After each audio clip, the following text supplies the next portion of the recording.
Haryana Congress they అంటున్న exit polls. Matrix survey ప్రకారం హస్తం పార్టీకి 55 నుంచి 62 సీట్లు వస్తాయని అంచనా. హర్యానాలో బీజేపీకి 18 నుంచి 24 సీట్లు మాత్రమే వస్తాయి అంటున్న మ్యాట్రిక్స్. జమ్మూ కాశ్మీర్లో హంగ్ వస్తుంది అంటున్న మ్యాట్రిక్స్. బీజేపీకి 25, పీడీపీకి 28, కాంగ్రెస్ ఎన్సీకి 27 సీట్లు వచ్చే అవకాశం. నిజామాబాద్ జిల్లా కేంద్రంలో భారతీయ కిసాన్ సంఘ్ రాష్ట్ర మహాసభలు. దేశంలో రైతుల కోసం పనిచేసేది తామేనన్న నేతలు. ఆహార పదార్థాల కల్తీని అరికట్టాలని డిమాండ్. దసరా సెలవుల తర్వాత తెలంగాణలో కొత్త టీచర్లు. ఈ నెల 9న అపాయింట్మెంట్ లెటర్లు ఇవ్వనున్న ప్రభుత్వం. వివిధ స్కూళ్లలో జాయిన్ కాబోతున్న 11,000 మంది టీచర్లు. కామారెడ్డి జిల్లా బిక్కనూరు మార్కెట్ కమిటీ ప్రమాణ స్వీకారం. 10 ఏళ్లలో బీఆర్ఎస్ అక్రమాలకు పాల్పడిందన్న షబ్బీర్ అలీ. గెలిచినా ఓడినా ప్రజాసేవలోనే ఉంటానని హామీ. అన్ని సంక్షేమ పథకాలు డిజిటల్ కార్డుతోనే అందుతాయని వెల్లడి. ఏపీఎస్ఆర్టీసీ చైర్మన్ గా కొనకళ్ళ నారాయణ బాధ్యతల స్వీకరణ. ఆర్టీసీని అభివృద్ధి పదంలో నడిపిస్తామని వ్యాఖ్యలు. త్వరలో ఎలక్ట్రిక్ బస్సులు వస్తాయని ప్రయాణికులకు హామీ. హర్షసాయిపై లుకౌట్ నోటీసులు జారీ చేసిన పోలీసులు. తన టీమ్స్ ఇక్కడ అందరినీ మేనేజ్ చేస్తున్నాయన్న బాధితురాలి తరపు న్యాయవాది. హర్షసాయి బెట్టింగ్ మాఫియాను బయటకు తెచ్చామని వెల్లడి.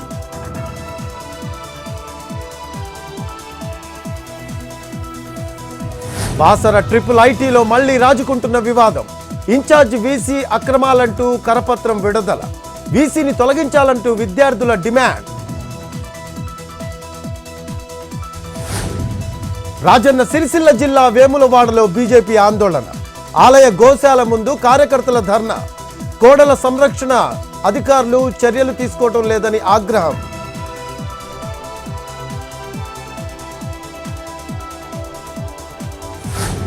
నెల్లూరు జిల్లా పొదకూరులో మద్యం దుకాణాల టెండర్లు.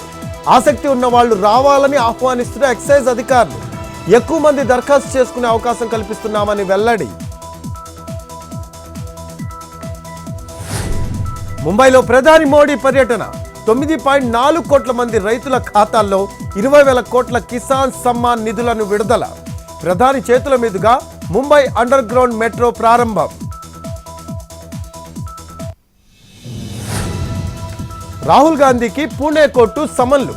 గతేడాది లండన్లో జరిగిన ఓ కార్యక్రమంలో సావర్కర్ పై రాహుల్ వ్యాఖ్యలు.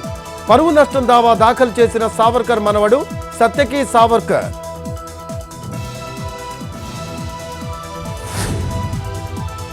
మహారాష్ట్ర మాలేగావ్లో ఎన్ఐఏ సోదాలు.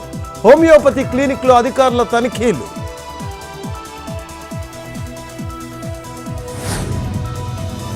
రేణుకాస్వామి ఆత్మ తనను వెంటాడుతుంది అంటున్న దర్శన్. ఒంటరిగా ఉండలేకపోతున్నా బెంగళూరు జైలుకు తరలించాలని అభ్యర్థన. దర్శన్ రాత్రులు కలవరిస్తూ గట్టిగా అరుస్తున్నాడంటున్న ఇతర ఖైదీలు. రాజన్న సిరిసిల్ల జిల్లాలో భారీ వర్షాలు. వేములవాడ సహా పలు ప్రాంతాలు జలమయం. దాదాపు గంట పాటు కురిసిన వాన. రాజన్న ఆలయ పరిసరాల్లో వరద నీరు.